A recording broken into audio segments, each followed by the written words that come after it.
para mucha gente la decisión del presidente Putin de responder a una serie de agravios y una serie de demandas que tenía planteada Rusia a través de una invasión del territorio ucraniano, porque inicialmente la idea era que si se produciera algún tipo de acción armada iba a estar referida estrictamente al Donbass, pero vimos que se ha extendido a toda la región y bueno, estamos viendo cómo ya están cercando ciudades y tomando algunas de las ciudades, no solamente territorio intermedio entre las ciudades, digamos, áreas rurales. Yo creo que esto es, ahora, desde otra perspectiva, yo creo que aquí por un lado tenemos una serie, hay un colega mío que dice, me parece muy, muy bien, que para una guerra se necesitan tres cosas: agravios pendientes, recursos adecuados y determinación política.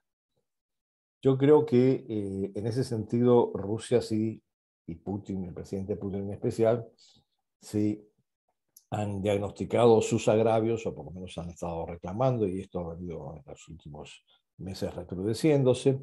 Eh, Calculó que tiene los recursos necesarios.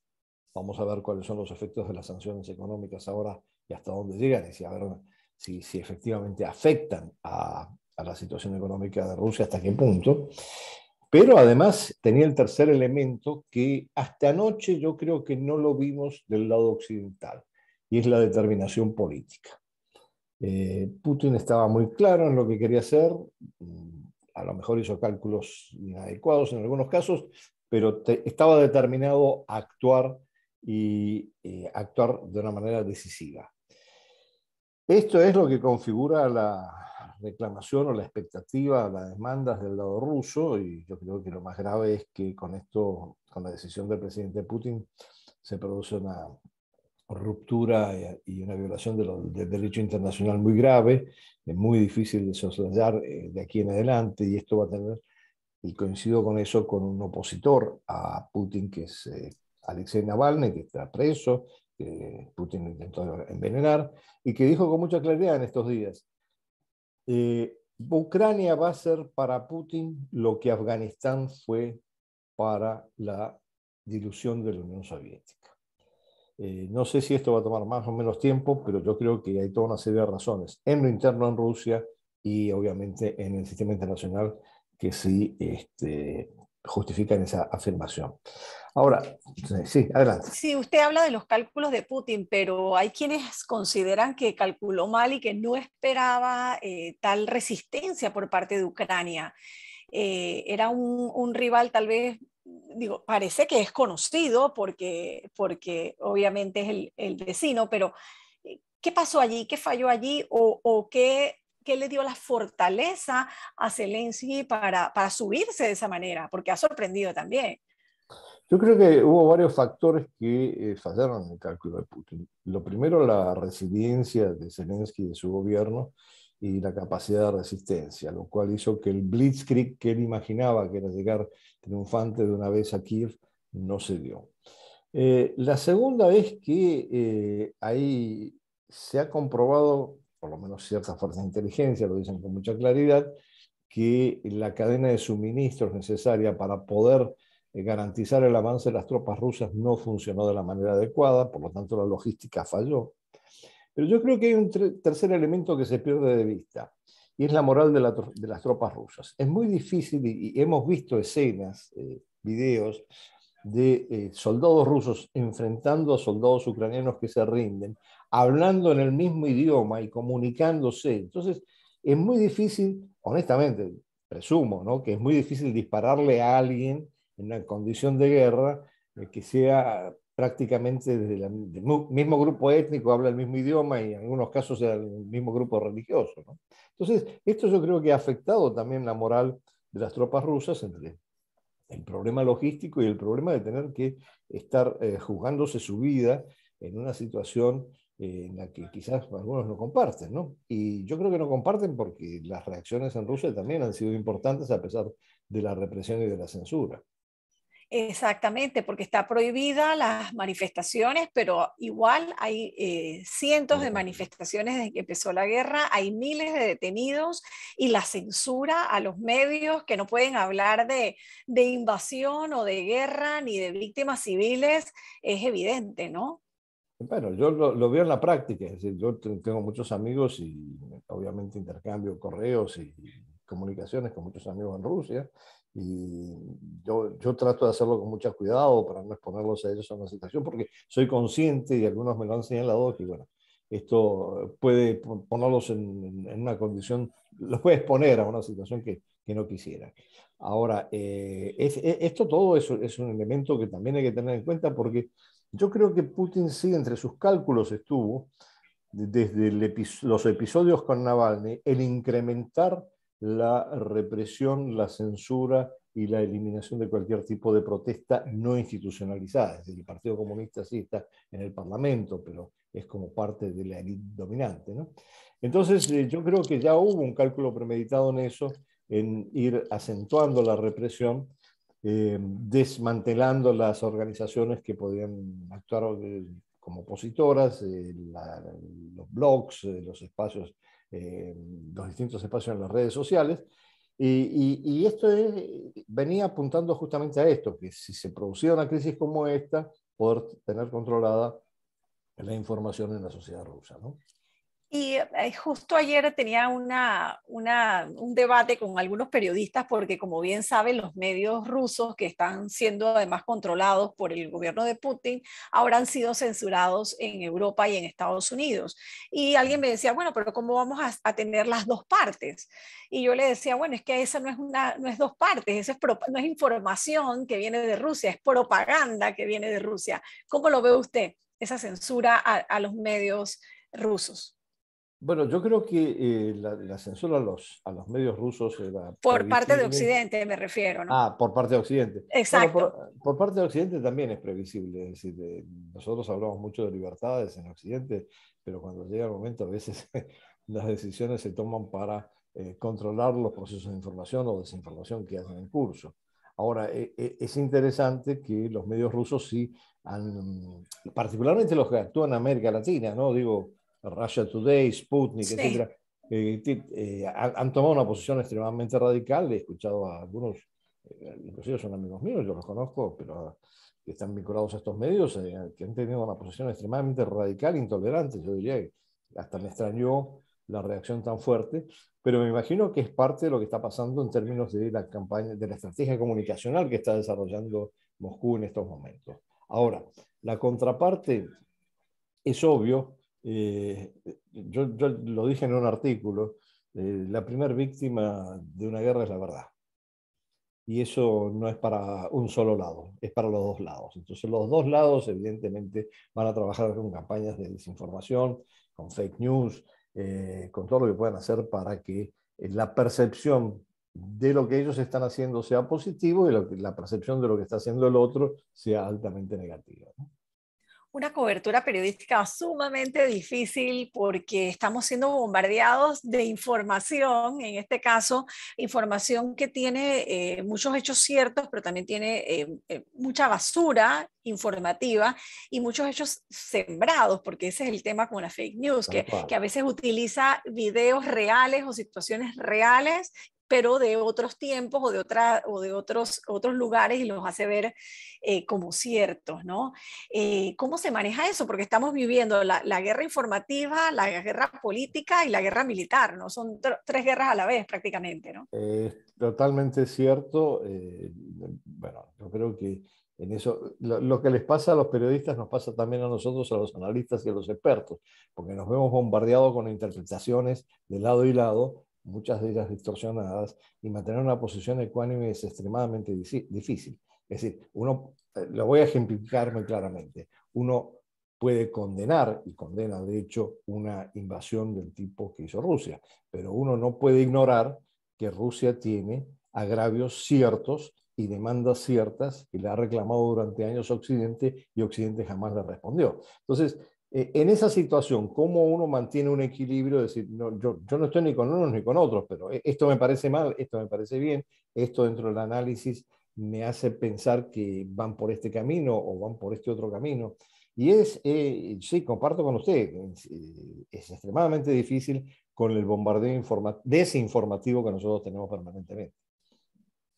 ¿Qué recomendaciones le puede dar usted a nuestros oyentes? ¿Cómo depuramos un poco esa cantidad de información que nos está bombardeando y cómo sabemos seleccionar esos hechos que son ciertos ante la inundación informativa que tenemos en este momento? Y ni hablemos de las redes sociales, porque si los medios estamos Sí, saturados de información en las redes sociales, ni se diga, ¿no? Mi sugerencia es escuchar todas las fuentes que uno crea que son relativamente fidedignas y aplicar su propio criterio para ver qué conclusiones saca. Esta es una fórmula para los analistas, pero yo creo que es una fórmula extensible a cualquier ciudadano de a pie, con una racionalidad clara. Uno lo que tiene que tomar son los hechos que considera que son realmente ciertos, contrabalancearlos, hacer la constatación de los mismos y después tratar de elaborar su propio criterio, porque lo que también está pasando es que de lado y lado nos están tratando de inculcar el criterio con el cual nosotros tenemos que interpretar la situación. Y yo creo que en eso hay que mantener una posición independiente, autónoma, en particular en América Latina, en donde creo que tenemos que pensar primero en nuestros intereses, a pesar de que somos una región estratégicamente muy periférica y con poca relevancia en el sistema internacional, pero pensar primero en nuestros intereses y no estar tratando de alinearnos rápidamente con situaciones con las que además no estamos muy claros también, porque a la larga finalmente siempre termina rompiéndose la cadena por el eslabón más débil, ¿no? ¿Cómo evalúa usted el discurso a la nación dado por el presidente Biden anoche? ¿Y qué quiere decir? No tiene ni idea de lo que viene, refiriéndose a Putin. Yo creo que el presidente Biden, eh, primero que arrancó, en líneas generales les voy a decir, me gustó mucho cómo fue desde el punto de vista de cómo utilizó esto como un instrumento para reafirmar su determinación y su liderazgo en Estados Unidos. Lo manejó extremadamente bien, empezó por el tema de política internacional, que no es en última instancia muy relevante para la audiencia norteamericana, pero que en este momento sí está muy excitada con la situación de Ucrania, por lo tanto estuvo muy bien ahí. Y después pasó a los temas sociales y económicos muy importantes. Y yo creo que hubo varios republicanos que no se quedaron contentos con las cosas que propuso, pero bueno, me parece que es parte de un discurso que además fue muy contundente. A mí me llamó mucho la atención de que todas esas acusaciones de que él a veces se pierde, no tiene continuidad con lo que dice. Bueno, yo no lo vi así, yo lo vi muy claro, de memoria recitando datos y planteando hechos y me pareció muy coherente. Ahora, esta es la posición de Estados Unidos, eso puede ayudar a que Estados Unidos aparezca como unida o menos polarizada y seguramente le va a dar unos cuantos puntos para arriba en las encuestas a Biden. Pero esto no quiere decir que sea real con respecto al mundo en general. Me llamó mucho la atención en que sí insistió varias veces en que Estados Unidos estaba primero.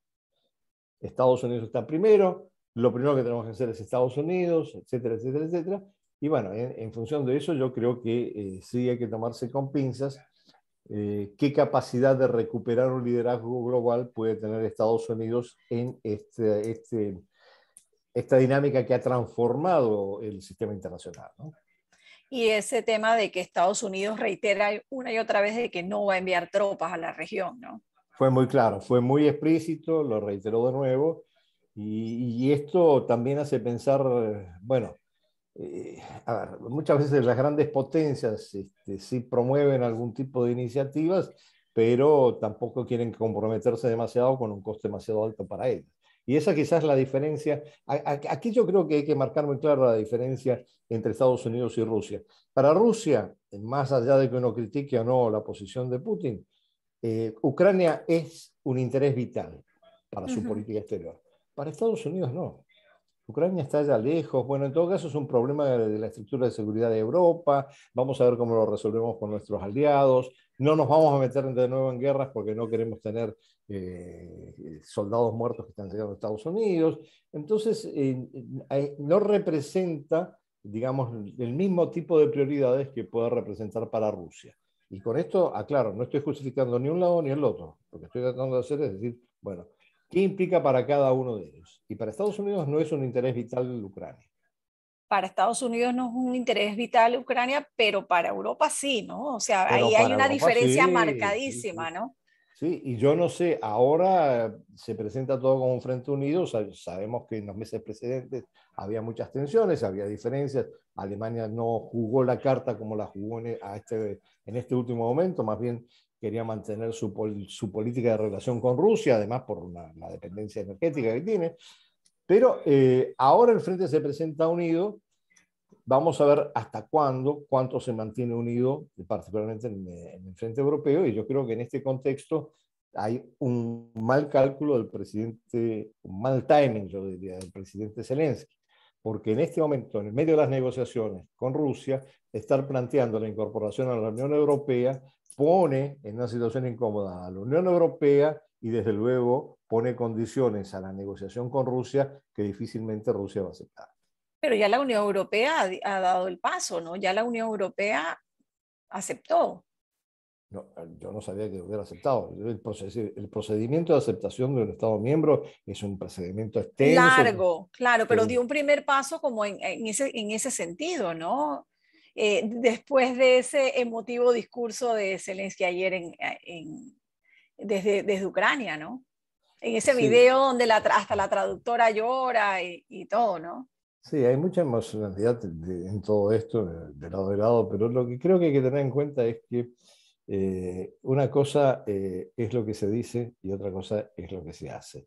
Y hay que ver cómo se puede funcionar, desde un punto de vista instrumental, proceder a la incorporación de Ucrania en la Unión Europea. No descarto que eso pueda suceder en el futuro, Ujú. pero de la noche a la mañana, decir, sí, ya es miembro de la Unión Europea, es absolutamente imposible, más conociendo la burocracia europea. Sí. ¿Por qué decía que entonces que Zelensky se equivocó allí al poner esa jugada justo en medio de las negociaciones? Porque usted piensa que esas negociaciones con Rusia, entre Rusia y Ucrania, ¿de verdad van a llegar a algo? ¿Cómo Eh, se negocia a ver, mientras estás lanzando misiles contra las principales ciudades? yo, Porque no ha habido un alto yo, al fuego. a ver, una cosa es lo que yo pienso y otra cosa es lo que yo quisiera que sucediera. Lo que yo quisiera que sucediera es que sí avanzaran y superáramos este impasse. La realidad es que hasta que no se dé un cese al fuego, y para eso las dos partes acepten las condiciones, no acepten las condiciones en términos de aceptarlas después de una negociación, sino acepten las condiciones en las que se presentan las dos partes, no va a haber cese al fuego. Entonces, si Rusia sigue bombardeando, o sigue tomando ciudades, o si Ucrania reclama la llegada de tropas de la OTAN, bueno, es muy difícil que la negociación avance. Ahora, yo deseo de todo corazón que sí procedan a algún tipo de arreglo que seguramente va a implicar un replanteamiento drástico de Minsk. Se está quedando sola Rusia con todas estas sanciones económicas que se han ido imponiendo en los últimos días, empresas, bancos rusos que ya se han declarado en quiebra. O sea, ¿hasta qué punto puede resistir Rusia a esta presión internacional en el tema económico? Bueno, lo primero es que hay que entender que hace ya una década mínima, por lo mínimo, los analistas rusos y los dirigentes rusos piensan de Rusia como una fortaleza asediada. Y se han preparado, particularmente después del 2014, para actuar en una fortaleza asediada. Van a sufrir privaciones, va a haber costos, pero hay un cierto grado de preparación. El otro elemento que hay que tener en cuenta es que la comunidad internacional, la tan nombrada comunidad internacional, no es una comunidad internacional como lo vemos a la hora de lo que sucede en las Naciones Unidas y los votos en las Naciones Unidas. Rusia tiene una vinculación muy estrecha que ha ido creciendo con China. Es curioso que justamente la sanción más importante, que es esta aplicación de que no pueden utilizar el sistema SWIFT los bancos Uh rusos, -huh. bueno, China tiene un sistema similar y Rusia probablemente se vuelque a ese sistema y trabaje con los bancos chinos y aquellos bancos que dependen de este sistema. Entonces, primero hay que tener en cuenta a China que ha manteniendo una posición de cautela, sin mayor compromiso, inclusive por ahí se está comentando de que China podría mediar entre Ucrania y Rusia. Bueno, son todos signos de interrogación. Ahora, no es solamente China, al momento de la votación en el Consejo de Seguridad, la India también se abstuvo, los Emiratos Árabes también se abstuvieron. Y yo creo que aquí lo que estamos marcando es una diferenciación muy clara entre lo que es el bloque occidental, Europa, el bloque transatlántico, digamos, Europa, Estados Unidos, Canadá, Gran Bretaña, obviamente, y lo que está emergiendo desde hace 2 décadas, que es el mundo euroasiático, que tiene condiciones para transformar el sistema internacional. Y no es un mundo bipolar al que vamos a llegar. Yo insisto mucho en esto, porque la visión es que la pelea es entre Estados Unidos y China. Como vemos ahora, no es solamente entre Estados Unidos y China, pero China va a estar involucrada tarde o temprano. Y la India también, de alguna manera. Y otros actores que están emergiendo desde Turquía e Irán también. Y desde luego la Unión Europea. Entonces, estamos en un mundo multipolar en transformación, una transición acelerada, muy compleja, en donde hay distintos niveles de interacción. Uno de ellos es un nivel eminentemente bélico, como en este caso, pero otros pasan por otros. Por ejemplo, el canal tecnológico es fundamental, cómo se va a desarrollar, avanzar la tecnología, etc. Entonces, en ese contexto hay que entender que estamos viviendo una transición del sistema internacional con la emergencia de nuevos actores hegemónicos y una competencia entre ellos que, entre otras cosas, significa preservar zonas de influencia. Y la esencia de lo que está pasando en este momento en Ucrania, más allá de cualquier consideración moral, es que Rusia quiere preservar a Ucrania dentro de su zona de influencia, como lo quiso desde el momento que creó la Unión Económica Eurasiática, en donde Ucrania debía ser un factor fundamental, y no entró. Usted mencionaba a China y justo recientemente vi unas declaraciones de la presidenta taiwanesa que dice que Taiwán enfrenta amenazas similares a las de Ucrania, obviamente haciendo referencia a China, que hacer la vista gorda ante la agresión militar no lo pueden hacer los países democráticos. ¿Piensa que lo que está ocurriendo entre Rusia y Ucrania puede ser tentador para China con relación a Taiwán? Mire, más allá de si puede ser tentador, China está observando cuidadosamente lo que está pasando para ver cómo reacciona el sistema internacional y cómo eventualmente en una situación o en una decisión que tome China, cómo podría reaccionar, siendo este caso de Taiwán. Se lo voy a resumir con una expresión muy venezolana que dice: China está como caimán en boca de caño. ¿Qué quiere decir eso entonces? El caimán se pone en la boca del caño esperando que salgan los pececitos. Cuando a Ah, medida van saliendo se los va se comiendo, los ¿no? va comiendo sin mucho Tal cual, esfuerzo. tal cual. Así estamos. Y ahora que menciona Venezuela, ¿cómo reacciona cuando ve las declaraciones y escucha las declaraciones de Maduro con relación a lo que está pasando en Ucrania? A mí ya Maduro no me sorprende en nada. Yo creo que... A ver, hay un problema, si me permite una pequeña distinción. Sé que siempre el tiempo es limitado en los medios, pero hay que entender que nosotros no estamos viviendo una polarización entre una izquierda racional y una derecha racional en América Latina. Hay una nueva izquierda en América Latina que sí es racional, pero hay regímenes autoritarios que no son de izquierda, se autoproclaman de izquierda y consecuentemente no se los puede conceder como de izquierda y que respondan a los intereses de su población. Yo creo que en ese marco Venezuela está muy claramente ubicada, solamente que ahora trata de jugar al alineamiento con Rusia para reforzar cualquier posición negociadora o no con Estados Unidos, o en todo caso reafirmar y legitimar el poder de Maduro internamente, ¿no? Y eso lo ve reflejado también en otros países de América Latina. Estoy hablando de México, por ejemplo, y otros países que ven o que estoy con Estados Unidos o estoy en contra de Estados Unidos, ¿no? Y en esta guerra en la que Estados Unidos juega un papel definitivamente, ¿no? A ver, yo insisto en esto, nosotros somos desde el punto de vista estratégico en América Latina irrelevantes. Seríamos relevantes si Estados Unidos nos diera alguna relevancia, pero hace años que no nos da ninguna relevancia. Vamos a estar claros. Entonces, las grandes economías, los grandes países de América Latina se sienten muy incómodos porque no terminan de saber qué es lo que deben hacer, se mueven con mucha cautela. Ujú. Yo creo que hay un elemento que además pierden de vista y que es histórico en América Latina, y Panamá tuvo un rol muy importante en eso, que fue desarrollar una tradición jurídica de establecer normas y reglas de juego para el sistema internacional. América Latina cuenta desde principios del siglo XX con una serie de juristas destacados que aportaron en su momento al derecho internacional, al tema de derechos humanos, a muchos elementos, y después como que fue opacada esa incidencia de América Latina, que además fue decisiva para el proceso de descolonización de África y de Asia, ¿no? Entonces, eso se perdió, entre otras cosas, porque también perdimos nuestra capacidad de hablar colectivamente. No tenemos la capacidad de hablar con una voz única frente a distintos actores, y entonces estamos en el medio de una polarización, una atomización, que además se expresa muy claramente en los retrocesos de los procesos de integración. Y hay quienes piensan que Panamá debe tener una posición más contundente sobre lo que está pasando. Usted, como analista internacional y que no está aquí en Panamá y no es panameño, ¿qué piensa sobre la postura de Panamá? Yo creo que Panamá tiene un rol muy importante porque se ha convertido en una bisagra, y no nos equivoquemos, no es una bisagra entre Norteamérica y Sudamérica, es una bisagra entre el mundo occidental y China.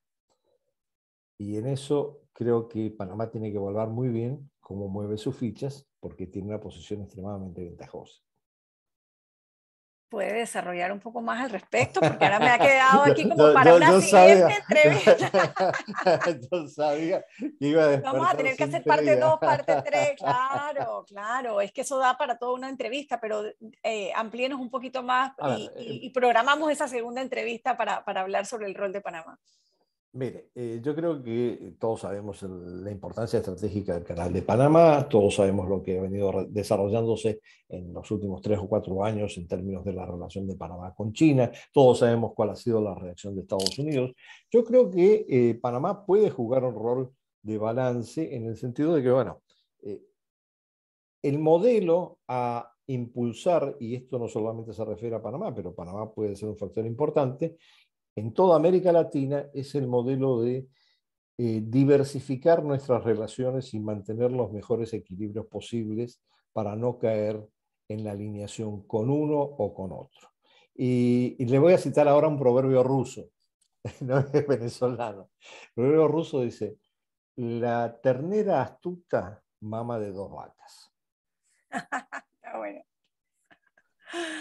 Me voy a quedar con eso. Me voy a quedar con esa reflexión, don Andrés, y programamos otra entrevista, ¿le parece? La próxima semana. Encantado, ya será desde Buenos Aires porque estoy regresando a Buenos Aires, pero con muchísimo gusto. Gracias, don Andrés, por estar esta mañana aquí en Radio No, Panamá y gracias a usted ayudarnos a por la invitación. entender este conflicto internacional tan complejo y estas guerras paralelas que estamos viviendo. Muchísimas gracias por la invitación. Un placer estar con ustedes. 8:28, seguimos con más. Tenemos que hacer una pausa para publicidad. Regresamos con la parte final del noticiero. Tenemos la buena noticia del día.